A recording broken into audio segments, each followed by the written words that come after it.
volume kesehatan kesempatan yang diberikan kepada kita semua sehingga masih bisa mengikuti pengajian pada sore hari ini dengan sehat walafiat tanpa kurang suatu apapun. Yang dua kalinya salawat serta salam banyak kita selalu haturkan pada junjungan kita Nabi Nabi Muhammad SAW. Ini Nabi akhir zaman, Nabi yang insya Allah akan kita terus ikuti sunnah-sunnahnya sampai akhir nanti. Seperti biasanya acara pada sore hari ini yang pertama adalah pembukaan, yang kedua pengajian ini, yang ketiga cerita yang jawab kalau masih ada waktu, dan yang keempat adalah penutup. Baiklah, untuk mengawali jumpa kita di sore hari ini, kita buka dengan bacaan basmalah bersama-sama. Bismillahirrahmanirrahim. Memasuki acara yang kedua adalah pengajian ini yang diasuh langsung oleh Ustaz kita, Ustaz Suparman Al-Jari.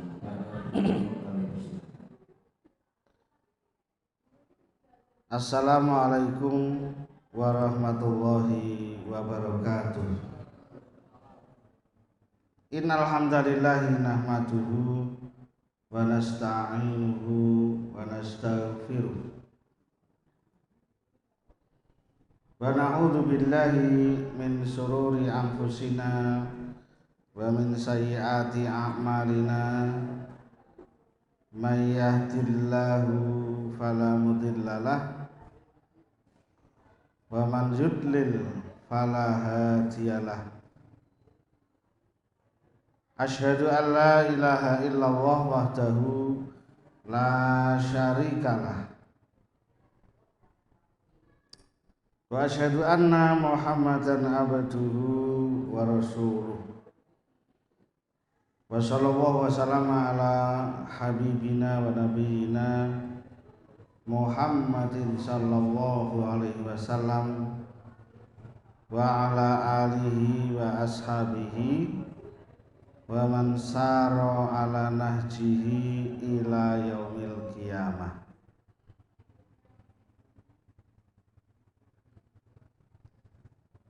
Qala Allah Ta'ala fi kitabil karim, a'udzu billahi minasyaitonir rajim. Inna fi khalqis samawati wal ardi wa ikhtilafil laili wan nahari wal fulki allati tajri fil bahri bima yanfa'un nasa wa ma anzalallahu minas sama'i mimma'in fa ahya bihil arda ba'da mautiha wa bassa fiha min kulli dabbah wa tasrifir riyahi wasahabil musakhkhari baina samai wal ardi la ayatil liqaumi yaqilun. Baiklah saudara-saudara sekalian, jamaah pengajian Al-Ghuraba yang dimuliakan oleh Allah Subhanahu wa taala. Marilah pertama-tama kita senantiasa memanjatkan rasa syukur kita kepada Allah Subhanahu wa taala yang telah memberikan kesempatan kepada kita semua di sore hari yang penuh berkah ini, di waktu sore ba'dal asar hari Jumat, di dalam masjid, di dalam rumah Allah Subhanahu wa taala, untuk mengadakan majelis sebagaimana biasa, yaitu majelis ilmu, thalabul ilmi, dengan mempelajari ayat-ayat Allah Subhanahu wa taala, ya, mentadaburinya dan mengambil pelajaran darinya. Mudah-mudahan dengan istiqomah seperti ini, ya, Allah Subhanahu wa taala berkenan memberikan hidayahnya kepada kita semua, sehingga nanti kita tidak menghadap kepadanya kecuali dalam keadaan husnul khotimah. Amin Allahumma amin. Untuk itu marilah kita tata niatan kita pada kesempatan sore hari ini, tidak lain tidak bukan, meskipun awalnya dipaksa, ya, awalnya dipaksa sehingga kita terpaksa hadir, ya. Setelah dipaksa terpaksa, kemudian mudah-mudahan kita nanti terbiasa. Setelah terbiasa kemudian menjadi budaya, ya. Setelah menjadi budaya, mudah-mudahan menjadi kebutuhan kita melebihi kebutuhan terhadap makan dan minum. Kalau makan minum adalah nutrisi untuk fisik kita, jasmani kita. Kalau ngaji adalah nutrisi untuk hati dan akal kita, biar seimbang. Tapi sebenarnya kebutuhan akan ngaji, kebutuhan akan ilmu, kebutuhan akan petunjuk itu sebenarnya adalah melebihi kebutuhan kita terhadap makan dan minum. Ya. Untuk apa kita ngaji? Untuk apa kita thalabul ilmi? Yang pertama tentunya adalah untuk raf'ul jahalah. Apa itu raf'ul jahalah? Yaitu menghilangkan kebodohan, menghilangkan jahiliyah, ya, menghilangkan ketidaktahuan kita terhadap hukum-hukum Allah Subhanahu wa ta'ala. Memang jahiliyah sudah lewat 1500 tahun yang lalu, tetapi barangkali, ya, sifat-sifat jahiliyah itu ada yang masih melekat pada diri kita. Mari kita bersihkan dengan rajin mendatangi pengajian-pengajian, dengan rajin mendatangi majelis-majelis ilmu. Kejahiliahan di dalam akhlak, kejahiliahan di dalam bertindak, kejahiliahan di dalam ilmu, bahkan jahiliyah di dalam akidah dan keyakinan. Barangkali di dalam hati kita masih ada Tuhan-Tuhan kecil yang lebih kita utamakan ketimbang perintah Allah Subhanahu wa ta'ala. Maka biar nanti proporsional di dalam mencintai sesuatu, ya. Barangkali ada yang lebih mencintai istrinya, ada yang lebih mencintai anaknya, lebih mencintai benda-benda berharganya, ya, lebih mencintai suasana-suasana, ya, ketimbang mentaati Allah Subhanahu wa ta'ala. Itu adalah perilaku, kebiasaan dan keyakinan jahiliyah yang harus segera kita hilangkan dengan senantiasa, ya, dengan rutin mendatangi majelis-majelis ilmu. Kemudian untuk apa lagi kita thalabul ilmi?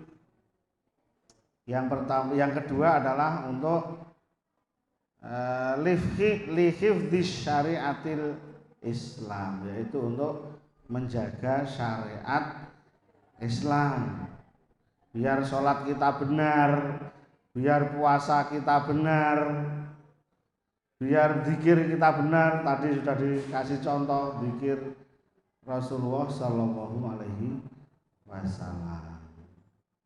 Untuk apa kita harus thalabul ilmi?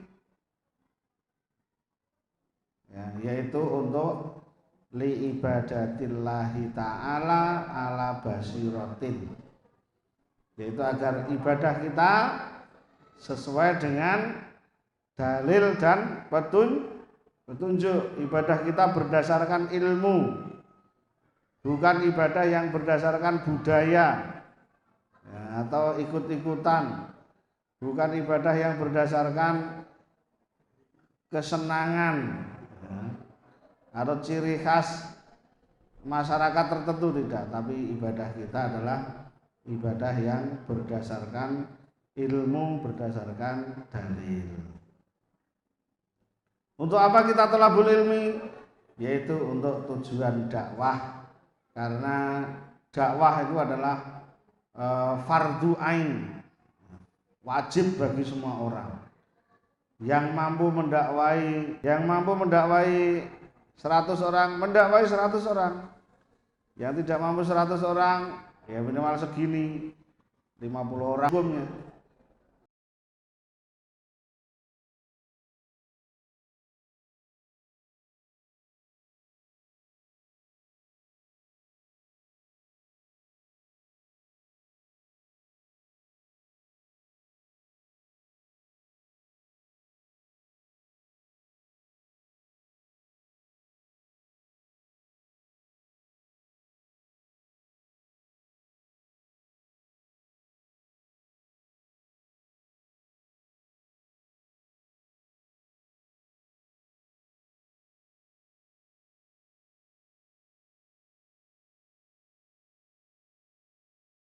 Nah, orang yang mau berdakwah itu harus tahu apa yang didakwahkan.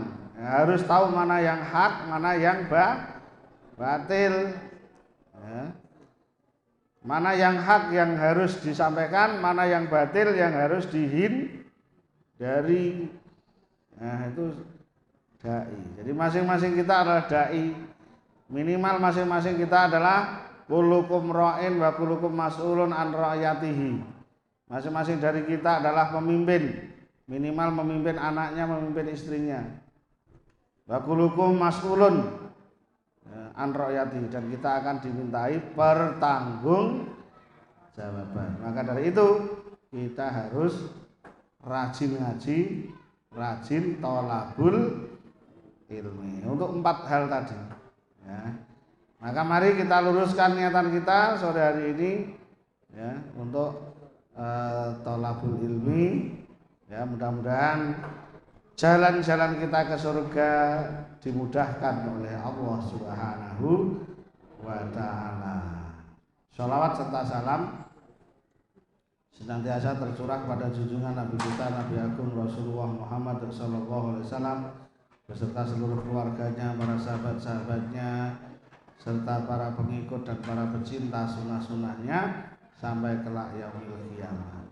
Baiklah saudara sekalian, kita lanjutkan kajian kita sore hari ini, surat Al-Baqarah ayat 164. A'udzubillahi minasyaitonirrajim. Inna fi khalqis samawati wal ardi wa ikhtilafil laili wan nahari wal fulkil lati tajri fil bahri bima yanfa'un nasa wa ma anzalallahu minas sama'i min ma'in fa ahya bihi al-ardha ba'da mautiha wa bassa fiha min kulli dabatin wa tasrifir riyahi was sahabi al-musakhkhari bainas sama'i wal ardi la ayatil li qaumi yaqilun.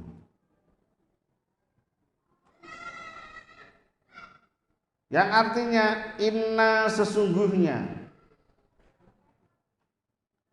fi khalqis samawati di dalam penciptaan langit wal ardi dan penciptaan bumi ya. Wahtilafil laili dan bergantinya malam wan nahari dan siang. Kemudian melompat la ayatil liqaumi yaqilun, la ayatil itu pastilah ya, tanda-tanda liqaumin bagi kaum yaqiluna yang berakal, yang punya otak, yang berakal, yang punya ulul albab di ayat yang lainnya. Di dalam ayat ini Allah Subhanahu wa taala menampakkan kekuasaan rububiyahnya. Di dalam ayat ini Allah menyeru kepada hamba-hambanya ya, agar taat beribadah, agar mengesahkan Allah Subhanahu wa taala, beribadah hanya kepadanya dengan menampakkan kekuasaan rububiyah, yaitu kekuasaan Allah di dalam menciptakan alam semesta. Yang pertama, mari kita perhatikan ciptaan Allah yang bernama langit. Di dalam banyak ayat dan hadis disebutkan bahwa langit itu ada 7 lapis. Langit itu ada 7 lapis dan dibangun sangat tinggi ya. Tingginya tanpa penopang, tanpa penyangga, yaitu tiang. Nah, ini ahli arsitek manapun ini belum menemukan bangunan tinggi, bangunan bertingkat tapi tidak bertiang. Dan di ayat yang lain juga dinyatakan bahwa bangunan itu mulus, orang meletek-meletek. Kalau bangunan manusia, nah cobalah tembok itu kalau catnya tidak diperbarui nanti kan kelihatan. Pasti ada meletak-meletek, tahu ya meletak-meletek ya. Retak-retak itu, ada retakan-retakan. Langit tidak ada. Meletak-meletak ya kayak sikile brigas nih, telapakane brigas nih. Meletak-meletak. Nah, langit ini tidak ada. Allah menampakkan itu agar apa? Agar manusia itu ora sombong. Manusia itu kan sombong, istikbar. Manusia itu kalau punya kemampuan dia akan sombong ya. Pinter sithik sombong gitu ya. Duwe pangkat sithik sombong, duwe duit sithik sombong. Itu manusia. Sandalnya anyar sombong, motornya anyar sombong. Manusia kan apa saja yang dia miliki ya biasanya digunakan untuk kesombongan. Nah, ini dipameri oleh kekuasaan Allah Subhanahu wa taala. Ya. Kita dipameri. Yang pertama adalah langit. Apa yang perlu kita perhatikan dari langit? Ya. Fi irtifaiha. Ya. Tingginya langit. Dan tingginya langit ini belum ada yang mengukur tingginya langit. Sab pertama itu berapa tingginya belum ada yang mengukur, dan tidak ada manusia yang mampu mencapai ke sana. Ya. Manusia, para ilmuwan meskipun berbicara tentang bulan, Mars, planet-planet yang lain, belum pernah ada yang sampai ke sana. Ya. Kalau ke bulan aja cuma sebentar. Ya. Itu aja masih masih perdebatan ya. Jadi tenan ora tekan kono. Meskipun bulan tuh benda yang paling dekat, ya, jaraknya hanya sekitar 360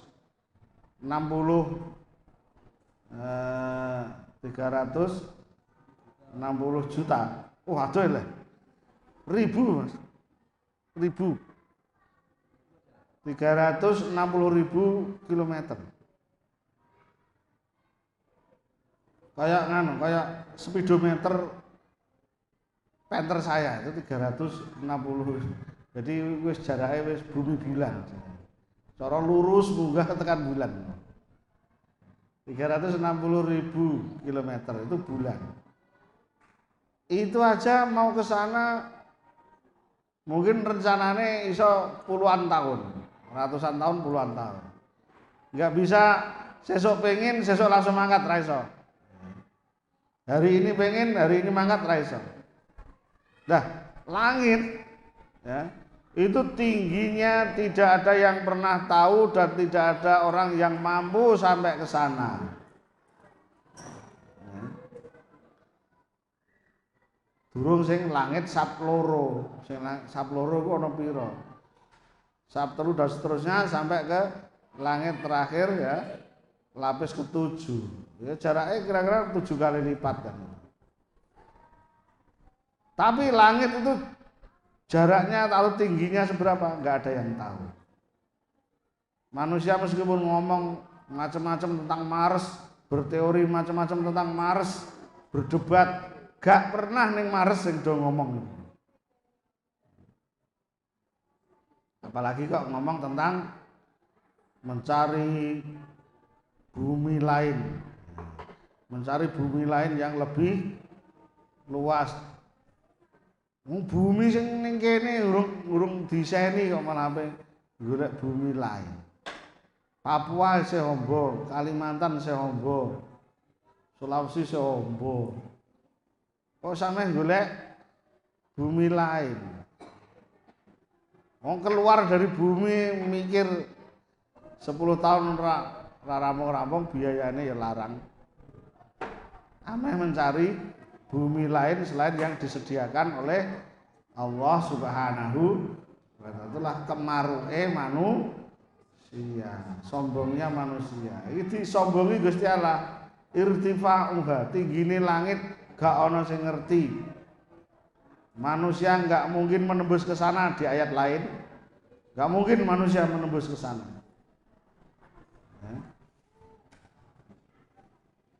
Karena manusia termasuk makhluk yang sangat lemah, sangat lemah.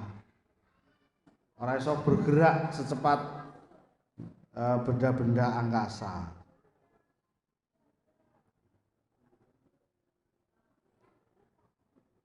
Walatofatiha, langit yang perlu kita pikirkan apalagi keindahan langit. Keindahan langit. Itu apa jenenge?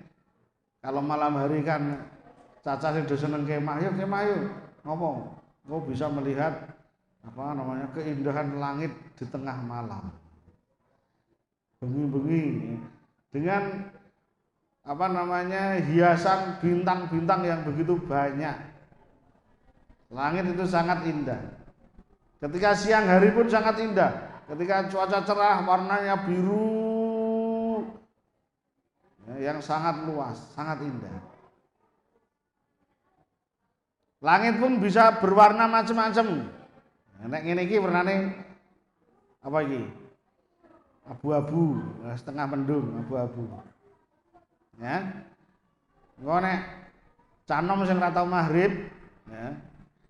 Sebentar lagi do lapo? Canom sing ra tau maghrib.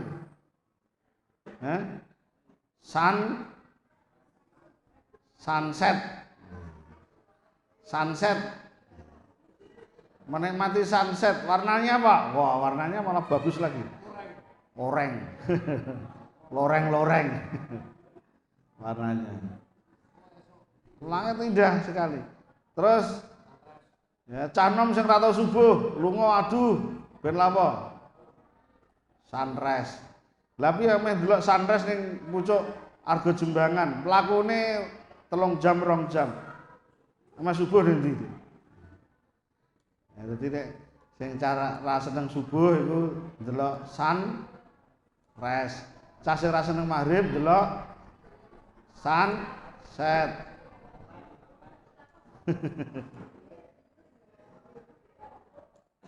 Ya. Itu yang ada di tempat kita. Di tempat yang lain, langit di saat tengah malam, ada langit yang bergelombang apa? Cahayanya bergelombang. Langit yang cahayanya bergelombang. Aurora borealis. Aurora borealis. Di mana itu? Wah. Kudu numpak pesawat. Datang ke negara-negara di belahan utara atau belahan selatan. Sing utara pol. Neng Indonesia ora roh apa-apa. Roh ya sunset karo sunrise. Nah itu keindahan langit itu indah. Di malam hari, di cuaca cerah ya indah. Ya. Di saat pagi ya indah, di saat sore ya indah, di kutub utara, kutub selatan ya sangat bagus. Tapi orang-orang yang gemar melihat itu semua pikirannya ratekan, kudune kan selangkah lagi gitu. Kalau Allah bisa menciptakan sesuatu yang seperti ini, berarti apa kewajiban manusia? Bersyukur, beribadah kepadanya. Kudune ngono, kurang satu langkah aja. Lah sing sregep beribadah, ora pati di duit dadi ora roh sunrise, ora roh sunset, ora roh aurora, ora roh keindahan malam. Dadi ini ya ibadah hampa tanpa penghayatan. Mulane ya kudune dipadukan. Ya ngibadah, ya mempelajari alam. Ya, mempelajari alam untuk melihat kebesaran dan kekuasaan Allah Subhanahu wa taala. Ojo sing ibadah tok tanpa perasaan itu tadi, enggak pengalaman blas kaya kodhok ning jero bathok. Tapi yo ibadah ya yang golek pengalaman, tanda-tanda kebesaran Allah Subhanahu wa taala. Nah iso ning puncak-puncak gunung digekno masjid kabeh. Lalu banyu kangelan. Ya nadai banyudan. Nah itu. Langit apalagi yang harus kita pelajari? Wattisaiha, luasnya langit. Kalau tadi tingginya ya tidak mungkin ditembus oleh manusia, luasnya pun demikian. Belum ada yang mampu menghitung luasnya langit. Dan tidak akan ada yang mampu menghitung luasnya langit. Luasnya bumi itu beda-beda lagi hitung. Karena semuanya ora dihitung tenanan, lagi hitung ku apa jenenge otak-atik nganggo rumus. Jadi ketemune beda-beda. Nah itu lagi benda ciptaan Allah yang bernama langit. Ya. Jangan kita lihat ya benda-benda fenomena-fenomena alam ini hanya sebatas apa bisa? Sebatas ilmu pengetahuan saja. Tapi harus kita tarik ya kepada wilayah-wilayah tauhid ya. Kita tarik kepada kemahabesaran Allah Subhanahu wa taala. Ya. Kalau teman-teman mahkota ini kan termasuk orang-orang yang sering melancong kan, itu kalau melihat sesuatu yang indah ya itu jangan hanya difoto, di-share gitu saja ya. Tetapi lebih jauh dari itu harus dipikirkan, harus diresapi betapa besarnya yang menciptakan alam seperti ini. Alam Sumatera kan karakteristiknya berbeda dengan alam Kalimantan. Ya seperti itu, Allah mampu menciptakan alam seperti Kalimantan, yang apa, rada-rada datar gitu ya, datar ya, lahannya gambut, rawa-rawa. Allah mampu menciptakan alam seperti Kalimantan, yang apa namanya, banyak gunung-gunung tinggi, tanjakan-tanjakan, turunan-turunan, tikungan. Harus kita pikirkan siapa yang menciptakan alam yang demikian hebat. Tidak lain tidak bukan adalah zat yang maha hebat. Alam Sulawesi juga lain kan modelnya. Modelnya langsung laut, langsung gunung. Jarang sekali ditemukan apa namanya, dataran-dataran seperti di Kalimantan misalnya kan. Nah, nanti alam mana lagi yang arah Nusa Tenggara sana, beda lagi alamnya. Di negara yang sama aja alamnya bisa berbeda. Apalagi di seluruh apa namanya bumi.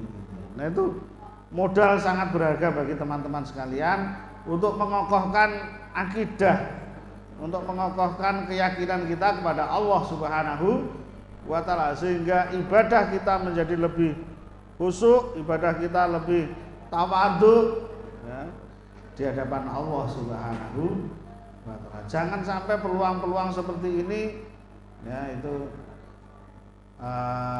lepas begitu saja ya. Kita termasuk orang-orang yang diberi kesempatan untuk menikmati ya, keindahan-keindahan hasil ciptaan Allah Subhanahu wa ta'ala. Ibadahnya ditambah baik jumlahnya maupun kualitasnya. Setelah langit, oh belum ya, masih wa kawakibiha. Langit apa lagi yang perlu kita tahu? Bintang-bintangnya. Bintang-bintangnya ada yang berwarna.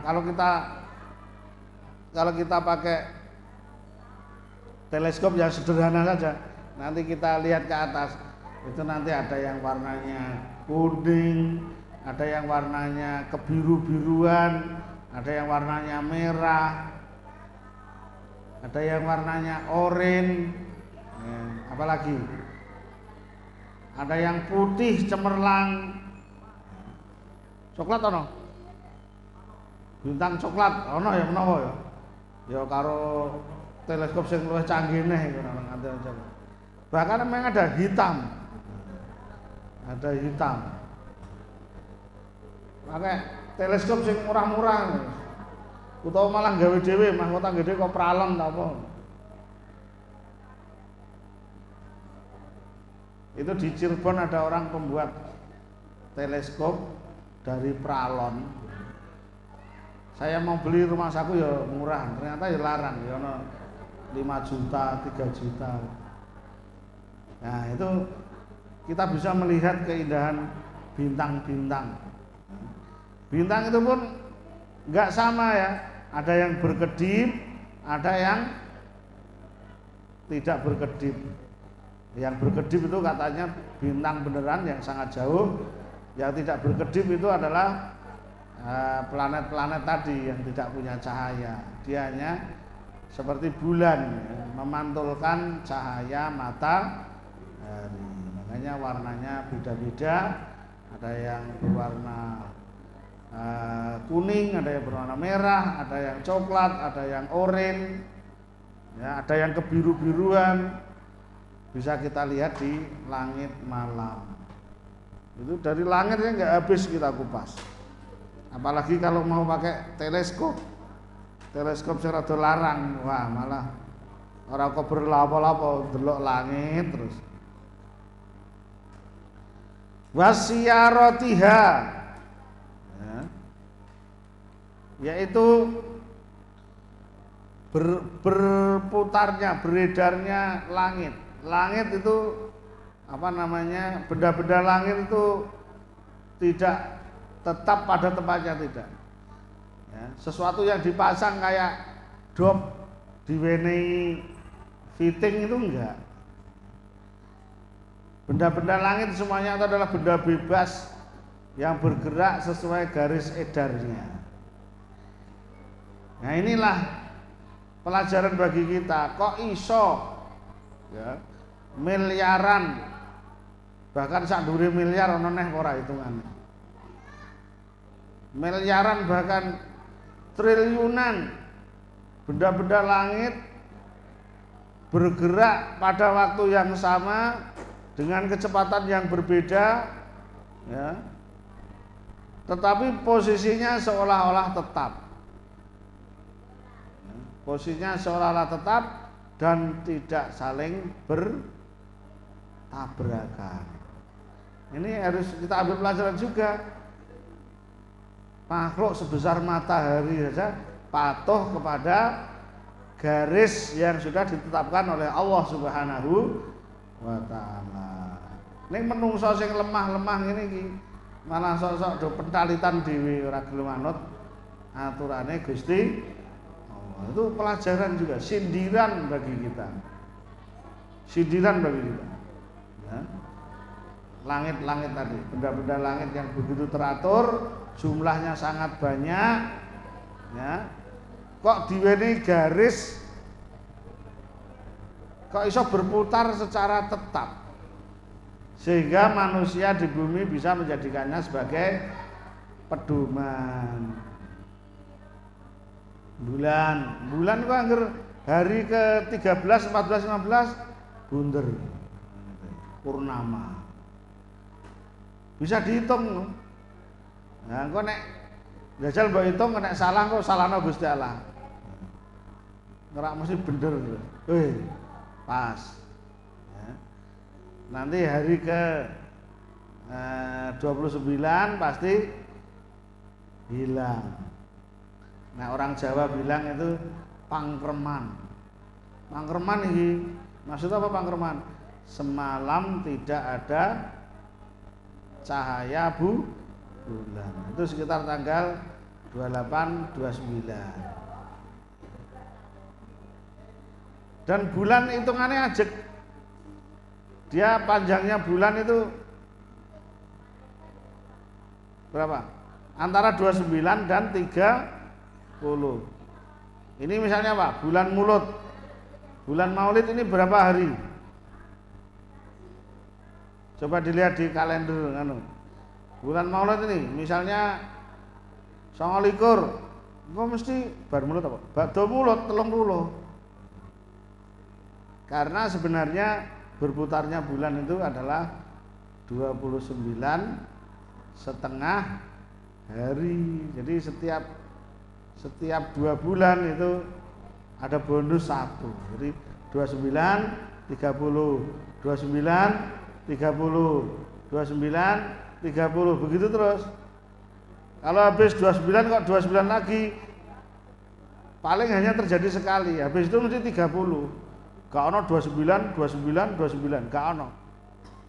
Pasti 29, 30, misalnya 30 lagi, besoknya 29 ya udah. Nah, sing aneh itu kalender sing dipakai oleh orang seluruh dunia ini loh. Iku kok nek diperhatikan kok aneh gitu. Katanya kayak gayane menungso. Tidak berdasarkan perputaran benda. Misalnya Desember berapa? Desember berapa? 31. Januari 31. Februari 28 lho. Iki piye kok kaya dolanan ngono. Kudune kok digawe sing pas ngono. Engko bariku Maret 31 lagi. April 30. Nganggur tekan Januari tekan Februari kok kayak dolanan. Jadi kayak nggak ada patokan kan gitu ya. Akhirnya kan ditemukan teori ya. Adanya 28 itu kan karena kesalahan konsep gitu ya. Jadi pernah itu ada apa namanya di masa kaisar siapa gitu ya. Itu tahunnya melompat 5 tahun. Melompat 5 tahun tahu ya. Misalnya habis 2000, nggak ada 2001. Coba nanti cari ada 5 tahun yang hilang. Ada 5 tahun yang hilang di antara tahun-tahun. Coba browsing pakai YouTube. YouTube. Pakai HP. Ada tahun-tahun yang hilang. Tahun-tahun ini loh, tahun sekarang 2000 berapa? Ya, Masehi itu ada tahun yang nggak ada tercatat di situ. Jadi melompat, langsung 5 tahun melompat. Ya, karena konsepnya nggak jelas. Tapi kalau tahun Hijriah ini jelas. Karena patokannya adalah perputaran bulan. Itu. Jadi benda langit itu berputar tetap sehingga bisa digunakan sebagai pedoman manusia. Entah ini tahun Masehi ini panduannya apa, katanya matahari, tapi kan iya caranya ngitung matahari berputar. Itu tadi sering ada kesalahan. Nanti suatu saat pun nanti akan terjadi lagi. Tiba-tiba tahunnya melompat 10 tahun, jadi ada tahun yang nggak tercatat. Memang nggak ada, bukan nggak tercatat, memang nggak ada tahunnya.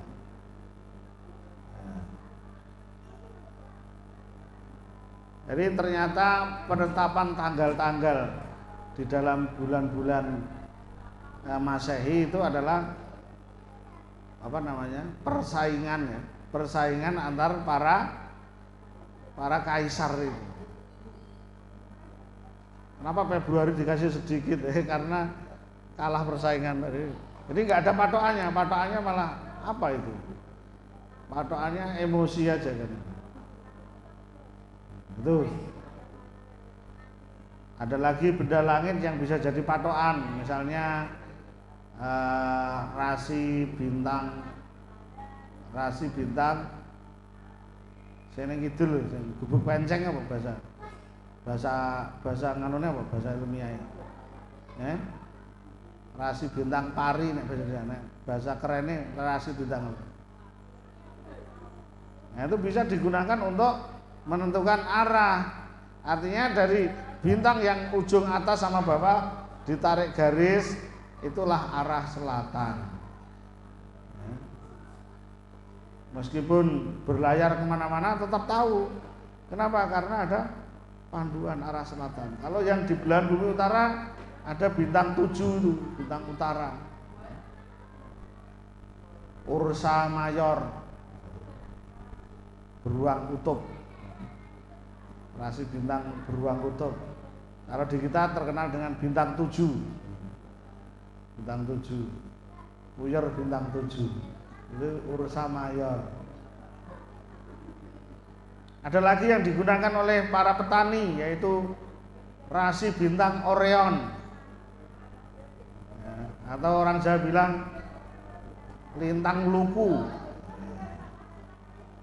Kalau itu sudah tinggi berarti sebentar lagi ya, kalau terbitnya sudah tinggi berarti sebentar lagi akan memasuki musim tanam atau musim penghujan.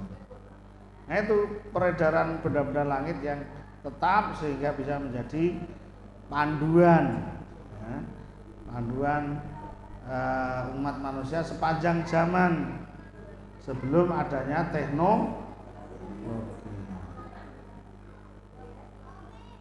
Kemudian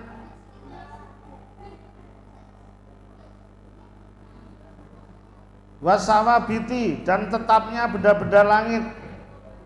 Benda-benda langit tadi tetap ya, meskipun beredar tapi dia sebenarnya adalah tetap ya. Secara kasat mata tetap. Bintang selatan ya di sana terus, bintang Orion di sini, bintang utara tetap di utara Nah itulah kehebatan Allah Subhanahu wa taala di dalam mengatur benda-benda langit, meskipun beredar pada garis edarnya, tetapi oleh pandangan manusia ya kayaknya tetap bisa dijadikan pedoman untuk kebutuhan manusia. Wa daurani falakiha, dan putaran-putaran kosmis. Putaran-putaran kosmis secara lebih rinci ya bisa diketahui oleh para ahli falak ya, atau para apa sekarang namanya astronom. Para astronom ya bisa melihat, bisa mengantisipasi, oh ini mau ada komet yang garis edarnya mendekati garis edar bumi, bersiap-siap karena bisa menimbulkan misalnya pusaran angin, akan mempengaruhi musim yang ada di iklim yang ada di bumi misalnya. Oh ini ada meteor yang melintas berapa kemarin? 60 kilo dari garis edar bumi, 60 kilo. Dikhawatirkan akan menimbulkan yaitu tadi angin yang tidak biasanya.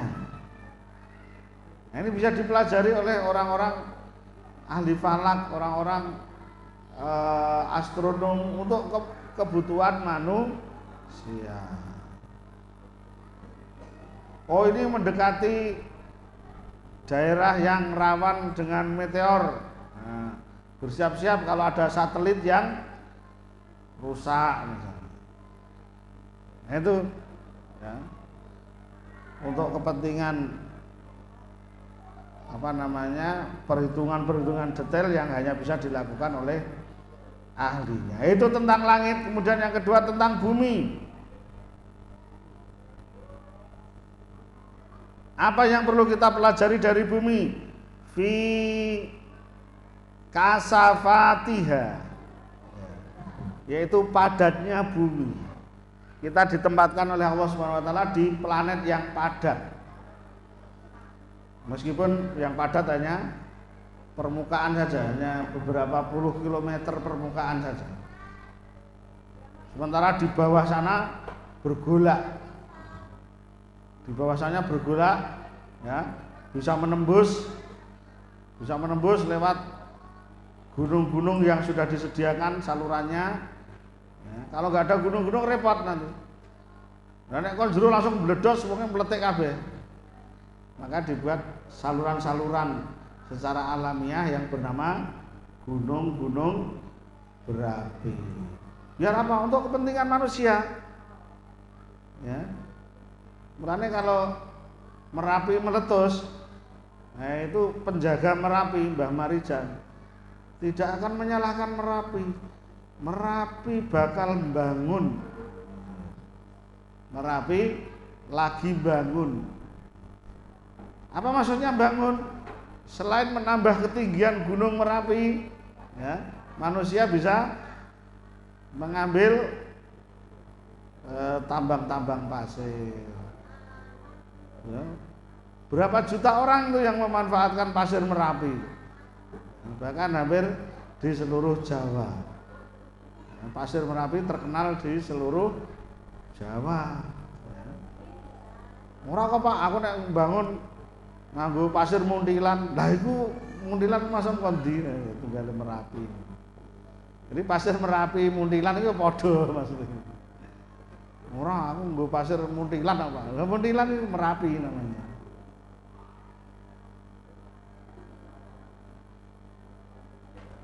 Itu.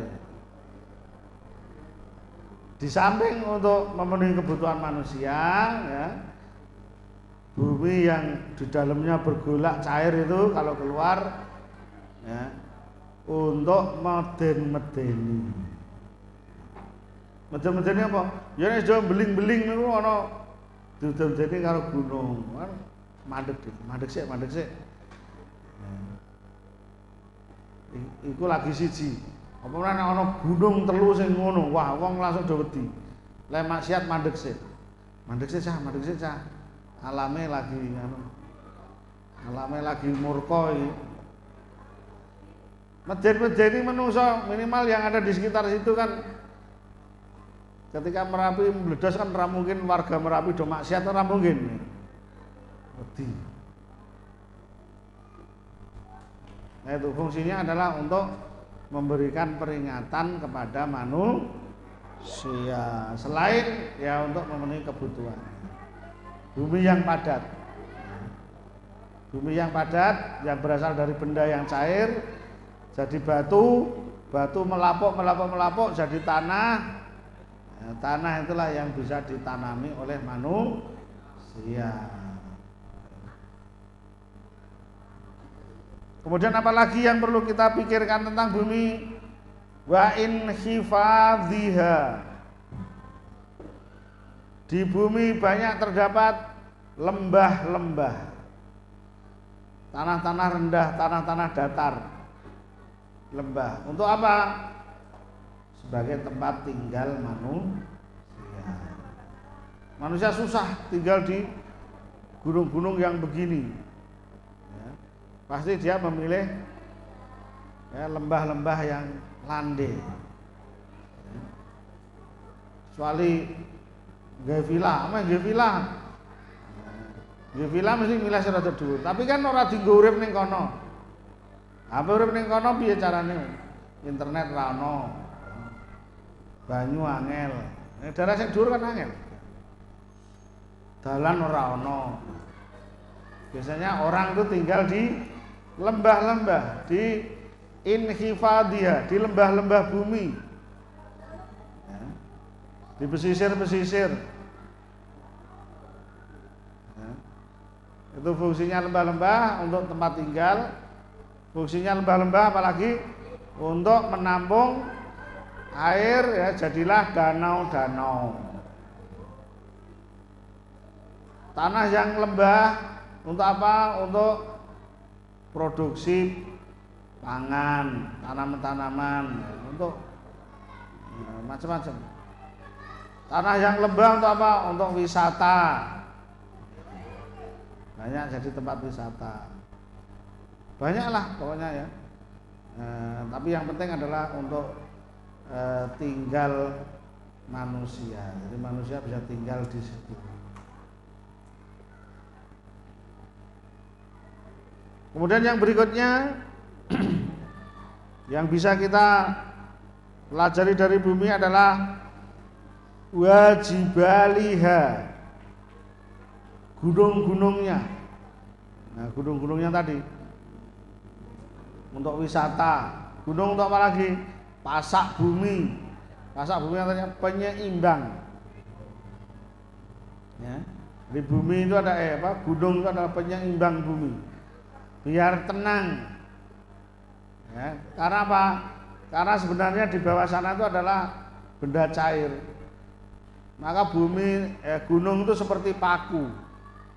Ada cerobong, tempat keluarnya magma itu memadat, jadilah paku yang menghujam ke perut bumi.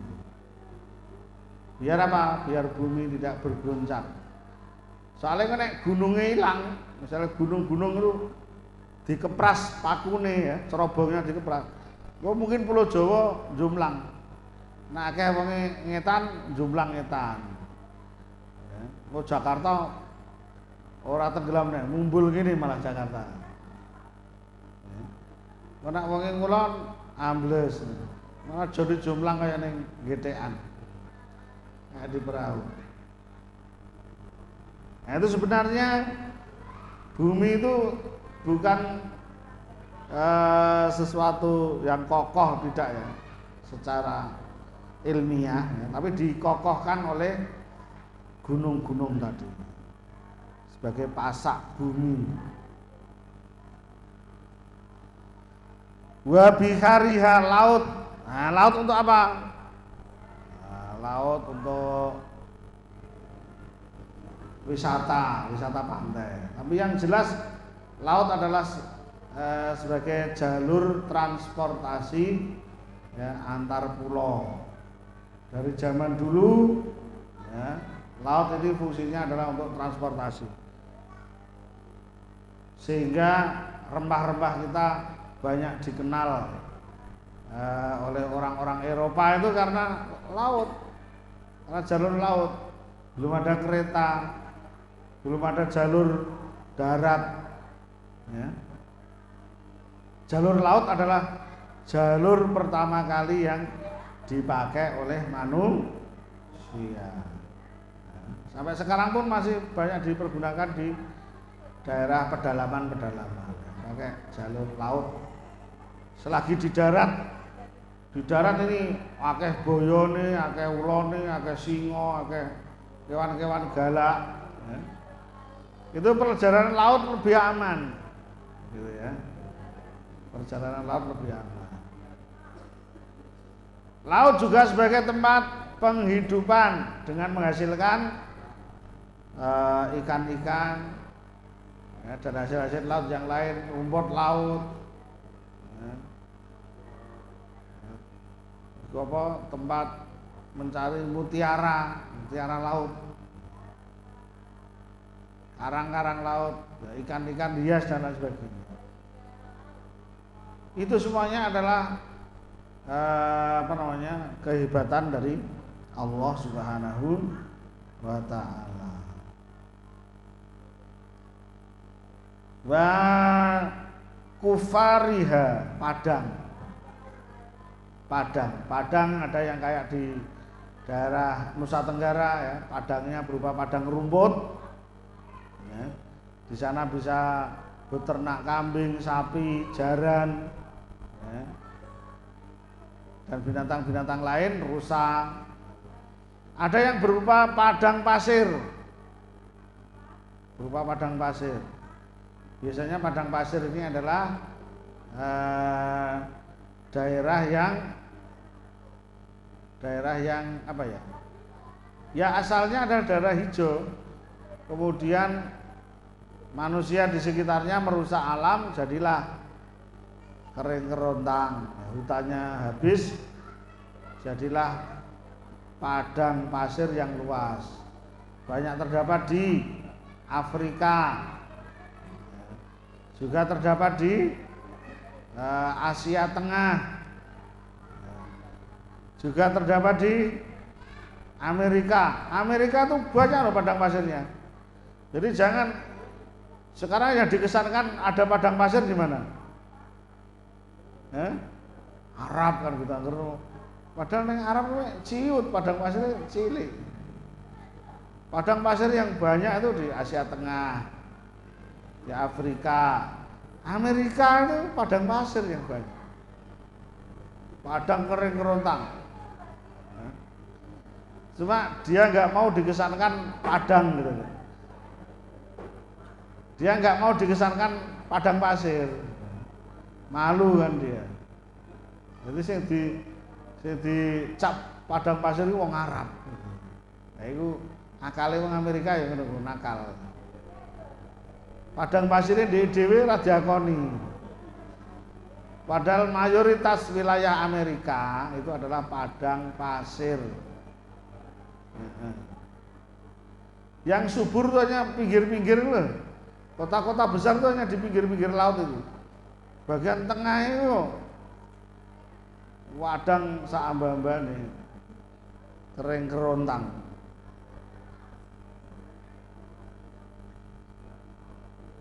Kemudian wawihadiha, hutan-hutan. Di bumi banyak hutan-hutan yang sangat hebat yang dikagumi. Ya, seperti hutan-hutan Amazon, masih hutan-hutan Amazon, hutan-hutan pedalaman Afrika itu masih banyak hutan-hutan yang sangat lebat. Hutan-hutan yang ada di Papua itu juga sangat lebat. Kalimantan mbuh menawa entek. Masih ya. Ono sing ngono ya. Saya tidak di dekat kota-kota, masih banyak. Nah itu hutan-hutan sebagai penyedia kebutuhan hidup manusia, baik kebutuhan akan bahan-bahan perumahan maupun kebutuhan bahan-bahan pangan. Itu semua disediakan oleh Allah Subhanahu wa taala. Ngono kok ora syukur piye jan. Wa imaratiha, ya, dan makmurnya bumi, ramenya bumi. Ya. Coba waktu kita pernah misalnya ke suatu daerah yang masih sepi 10 tahun yang lalu, sekarang kita ke sana, ternyata sudah ramai juga. Rumah-rumah sudah penuh, ya. Sawah-sawah sudah habis, ya, jadi tempat tinggal semua. Ramai, bumi sekarang tuh di mana-mana ramai, ya, banyak orang, ya. Makmur, jalan-jalan sudah bisa dilewati, mobil-mobil banyak. Wa ma fiha minal manafi'i, dan keistimewaan bumi lagi yang bisa dimanfaatkan oleh manusia. Ya, ada bumi yang siang malamnya sama, seperti kita orang-orang Katulistiwa, itu antara siang dan malam paling berbeda sedikit, ya, hitungan menit. Mungkin kacak setengah jam, 30 menit. Ada daerah-daerah yang malamnya lebih panjang daripada siangnya. Malamnya lebih panjang daripada siangnya. Seperti mana? Seperti belahan bumi utara, ya, ketika matahari di selatan. Nah, itu malamnya lebih panjang. Nek poso penak. Ada itu di sebuah negara yang puasanya hanya 4 jam. Wah, enak itu. Jadi bar sahur subuh, ya, poso sedilu, ya, karo tengah jam wis dhuwur. Kok setengah jam nih asar, ya. Lah genep 4 jam buka wis enak. Mau terus mangan selama 20 jam, ya. Jadi ada daerah seperti itu. Jadi mahasiswa itu ada yang seperti itu. Ono sing digawe kapok sisan. Ya. Jadi posone iku 20 jam. Sahure iku mau 4 jam. Diwalik ngene. Daerah loro dari itu kan diwalik. Ya. Piye iki carane poso iki? Akhirnya banyak para ulama yang menganjurkan wis ora usah anut iku. Anut negara terdekat. Nek dekat Saudi ya anut Saudi. Lah piye nek jam pira misale? Misale bar sahur, ya. Bar sahur subuh sak jam meneh. Apa jenenge? Bar sahur subuh 10 jam lagi duhur, 10 jam lagi duhur, 10 jam lagi duhur, 5 jam neh asar, ya, 5 jam neh lagi maghrib. Ora arep balung sesuk. Kok buka burung jek rasa wareg kudu sahur, kan ora mungkin. Jek wareg ora mungkin sahur. Nah, itulah saudara sekalian, banyak sekali pelajaran-pelajaran yang bisa kita ambil dari penciptaan langit dan penciptaan bumi. Ya. Waktunya nggak cukup, kita lanjutkan di pertemuan yang akan datang. Saya kembalikan kepada pembawa acara. Wassalamualaikum.